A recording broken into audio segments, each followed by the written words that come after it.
राहत भरी खबर। गंभीर कोविड मरीजों को बेड मिलेगा। राज्य भर में बनाए गए नोडल अफसर। स्वास्थ्य, चिकित्सा, शिक्षा एवं परिवार कल्याण विभाग द्वारा राज्य के विभिन्न अस्पतालों में उपलब्ध बेड और गंभीर मरीजों की चिकित्सा सुनिश्चित करने के लिए विशेष पहल की गई। अब जिला से लेकर राज्य स्तर तक हॉस्पिटल बेड मैनेजमेंट नोडल अफसर नामित किए गए हैं। विभाग की ओर से मुख्य सचिव सुखदेव सिंह ने राज्य में रांची जिला को छोड़कर सभी जिलों में सरकारी एवं निजी अस्पतालों में कोविड-19 के मरीजों को चिकित्सा सुनिश्चित करने के लिए अमित कुमार को state hospital bed management nodal अफसर नामित किया है। संयुक्त आयुक्त परिवहन विभाग रविशंकर विद्यार्थी को सहायक state hospital bed management nodal अफसर बनाया गया है। गंभीर मरीजों के लिए बेड की व्यवस्था सुगमता पूर्वक हो, इसके लिए सभी उपायुक्तों को 24/7 जिला कक्ष नियंत्रण का संचालन करने को कहा गया है। सभी उपायुक्तों को जिम्मेदारी दी गई है कि जिला नियंत्रण कक्ष से के दूरभाष संख्या को तत्काल सार्वजनिक करें ताकि मरीज या उनके परिजन प्रशासन से संपर्क कर सके। सभी उपायुक्त जिले में स्थित सभी निजी अस्पताल में रियल टाइम बेबीज पर भर्ती मरीजों के संबंध में सभी सूचना जिला नियंत्रण कक्ष में उपलब्ध कराएं। कोरोना के चलते राहुल गांधी ने रद्द की बंगाल में अपनी सभी चुनावी रैली। अन्य नेताओं को भी दी सलाह। देश में कोरोना वायरस के बढ़ते मामलों के बीच कांग्रेस नेता राहुल गांधी ने बड़ा फैसला किया। पश्चिम बंगाल के बचे हुए बाकी चरणों के चुनाव में कांग्रेस नेता राहुल गांधी एक भी चुनावी रैलियां नहीं करेंगे। कोरोना वायरस के बढ़ते मामलों को देखते हुए राहुल गांधी ने पश्चिम बंगाल में होने वाली अपनी सभी रैलियों को रद्द कर दिया है। साथ ही उन्होंने सभी राजनीतिक दलों से इस पर विचार करने की सलाह दी। इस बात की जानकारी उन्होंने ट्वीट कर दी है। राहुल गांधी ने पहले अंग्रेजी में ट्वीट करते हुए कहा कि कोविड की स्थिति को देखते हुए मैं पश्चिम बंगाल में अपनी सभी सार्वजनिक रैलियों को स्थगित कर रहा हूं। मैं सभी राजनीतिक नेताओं को सलाह दूंगा कि मौजूदा परिस्थितियों में बड़ी सार्वजनिक रैलियों के आयोजन के परिणामों पर गहराई से विचार करें। वहीं उन्होंने हिंदी में ट्वीट करते हुए लिखा, कोविड संकट को देखते हुए मैंने पश्चिम बंगाल की अपनी सभी रैलियां रद्द करने का निर्णय लिया हूं। राजनीतिक दलों के सोचना चाहिए कि ऐसे समय में इन रैलियों से जनता व देश को कितना खतरा है। दरअसल देश में कोरोना वायरस का खतरा लगातार बढ़ता जा रहा है। हर दिन अब रोजाना 2 लाख से अधिक मामले आ रहे हैं। ऐसे में बंगाल में चुनावी रैलियों में उमड़ने वाली भीड़ को लेकर सोशल मीडिया पर तरह तरह की बातें की जा रही हैं। सोशल मीडिया पर भाजपा की चुनावी रैलियों को लेकर भी निशाना साधा जा रहा है और लोग इस बैन करने की मांग कर रहे हैं। बंगाल में चुनावी रैलियों और रोड शो में बड़ी भीड़ देखने को मिल रही और कोरोना भी हर दिन बड़ा छलांग लगाता जा रहा है। देश में कोरोना वायरस के बढ़ते मामलों के बीच रैलियां करने के लिए कांग्रेस प्रधानमंत्री नरेंद्र मोदी और गृह मंत्री अमित शाह की आलोचना करती रही है। कांग्रेस की वरिष्ठ नेता पी चिदम्बरम ने आरोप लगाया कि प्रधानमंत्री नरेंद्र मोदी महामारी से निपटने के बजाय पश्चिम बंगाल विधानसभा चुनाव में प्रचार करके स्तंभ करने वाली संवेदनाहीनता का परिचय दे रहे हैं। चिदम्बरम ने कहा कि प्रधानमंत्री को दिल्ली में रहकर अपना काम करना चाहिए और मुख्यमंत्रियों के साथ समन्वय बनाकर कोरोना वायरस से निपटना चाहिए। प्रधानमंत्री 8 चरणीय पश्चिम बंगाल विधानसभा चुनाव के लिए राज्य में जन रैलियों को संबोधित कर रहे हैं। कोरोना के बढ़ते मामलों के बीच जेईई मेन परीक्षा स्थगित 27, 28 और 30 अप्रैल को होने थे एग्जाम। कोरोना के बढ़ते मामलों के बीच जेईई मेन परीक्षा अप्रैल 2021 को स्थगित कर दिया गया। इस बात की जानकारी खुद केंद्रीय शिक्षा मंत्री रमेश पोखरियाल निशंक ने एक ट्वीट के जरिए दी। उन्होंने ट्वीट में लिखा कि कोरोना की स्थिति को देखते हुए मैंने जेईई मेन 2021 परीक्षा को स्थगित करने का फैसला लिया। छात्रों की सुरक्षा और उनका करियर हमारी पहली प्राथमिकता है। आपको बता दें कि जेईई मेन 2021 परीक्षा को 27, 28 और 30 अप्रैल को आयोजित किया जा रहा था। यह परीक्षा 2 पालियों में आयोजित होने वाली थी। निशंक ने ट्वीट में आगे लिखा कि जेईई मेन परीक्षा की नई तारीखों का ऐलान एग्जाम के होने से कम 15 दिन पहले किया जाएगा।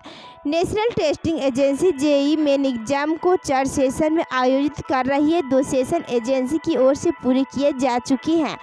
पहला सेशन 23-26 फरवरी 2021 के बीच आयोजित किया गया था, जबकि दूसरा सेशन 16-18 मार्च 2021 तक आयोजित किया गया था। पहले सेशन में कुल 6,20,978 और दूसरे सेशन में 5,56,248 उम्मीदवार परीक्षा में शामिल हुए थे। चारा घोटाला, लालू प्रसाद की जमानत रद्द कराने सुप्रीम कोर्ट जाएगी सीबीआई। चारा घोटाले के मामलों में लालू प्रसाद की जमानत दिए जाने के खिलाफ सीबीआई सुप्रीम कोर्ट जाएगी। सीबीआई ने इसकी तैयारी शुरू कर दी और जल्द ही सुप्रीम कोर्ट में याचिका दायर करेगी। लालू प्रसाद के सीआरपीसी को धारा 427 को आधार बनाते हुए सीबीआई सुप्रीम कोर्ट से लालू प्रसाद की जमानत रद्द कराने का आग्रह करेगी। सीबीआई के अनुसार लालू प्रसाद को 4 मामले में अलग अलग सज़ा हुई, लेकिन सीबीआई कोर्ट ने सभी सज़ा एक साथ चलाने का आदेश नहीं दिया है। इस कारण सभी सज़ा एक साथ नहीं चल सकती। सीआरपीसी की धारा 427 में प्रावधान के अनुसार किसी व्यक्ति को एक से अधिक मामलों में दोषी करार देकर सज़ा सुनाई जाती है और अदालत सभी सज़ा एक साथ चलाने का आदेश नहीं देती है, तो उस व्यक्ति की सज़ा एक अवधि समाप्त होने के बाद उसकी दूसरी सज़ा शुरू होगी।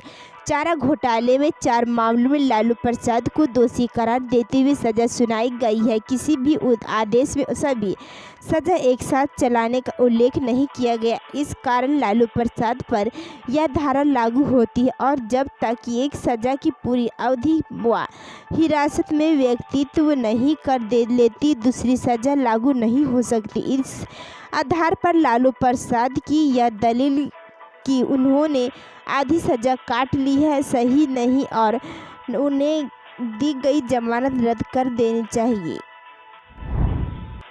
कोरोना कंट्रोल करने के लिए फिर लगेगा लॉकडाउन, जाने अमित शाह का जवाब। देश में कोरोना वायरस का कहर जारी। दूसरी लहर ने पूरे देश में तबाही मचा दी है और ऐसा पहली बार है जब भारत में एक दिन में 2.60 लाख से अधिक कोरोना के केस सामने आए हैं। कोरोना की बढ़ती इस भयावह रफ्तार को देखते हुए एक बार फिर से देश में लॉकडाउन की आहट सुनाई देने लगी है। फिलहाल देश की करीब 57% आबादी पाबंदियों की जद में है, मगर जिस तरह से कोरोना बेलगाम हो चुका है, ऐसे में सरकार के पास एकमात्र विकल्प लॉकडाउन बच जाता है। हालांकि केंद्रीय गृह मंत्री अमित शाह ने स्पष्ट कर दिया है कि देश में जल्दबाजी में लॉकडाउन नहीं लगाया जाएगा और फिलहाल ऐसी स्थिति भी नहीं दिख रही है।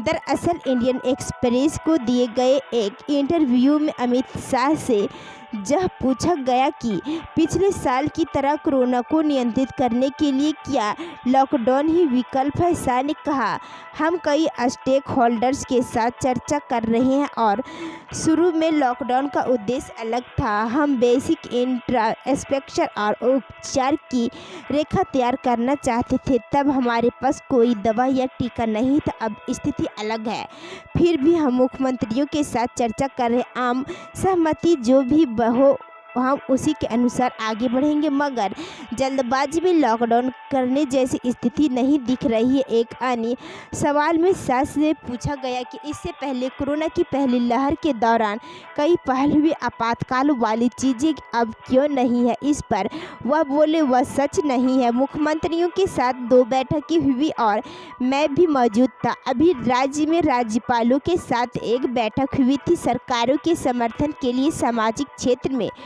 शेयर होल्डर्स को आगे बढ़ाने के लिए हमारी बैठक हुई। टीकाकरण के मोर्चे पर वैज्ञानिकों के साथ बात हुई और चिकित्सा प्रोटोकॉल में सुधार के लिए एक बैठक हुई है।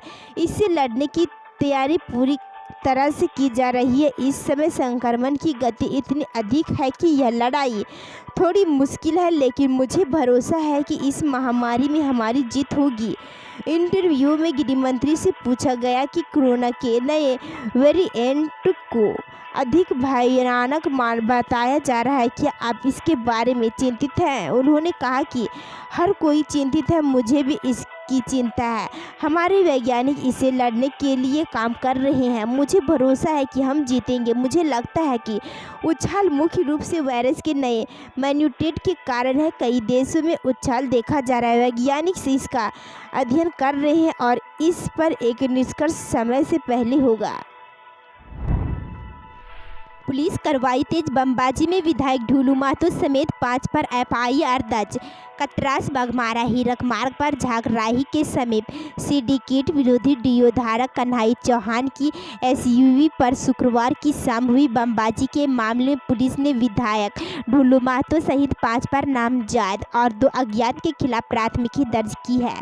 प्राथमिकी दर्ज में भुक्तभोगी कन्हई चौहान ने विधायक सहित उनके बड़े भाई सा विधायक प्रतिनिधि शरद महतो उर्फ शत्रुघ्न महतो, अजय महतो, बालराम चौबे, कृष्ण रविदास व 2 अन्य पर बमबाजी करने का आरोप लगाया। पुलिस को दी गई लिखित शिकायत में कन्हई चौहान ने कहा कि विधायक ढुलू महतो के इशारे पर अन्य आरोपियों ने षड्यंत्र रचाकर हत्या की नीयत से वाहन पर विस्फोटक पदार्थ फेंका है। घटना में मनोज चौहान जख्मी हुआ जबकि कारू यादव को आंशिक चोट लगी है। गौरतलब है कि शुक्रवार की शाम झागराही के समीप अपराधियों ने डीओ कन्हई चौहान के वाहन पर 4 बमों से हमला कर दिया था। उस हमले में मनोज चौहान नामक युवक को गंभीर चोट आई थी। घटना के बाद कन्हई चौहान के समर्थकों ने आरोपियों की तत्काल गिरफ्तारी की मांग के साथ 4 घंटा तक हीरक रोड जाम कर दिया था।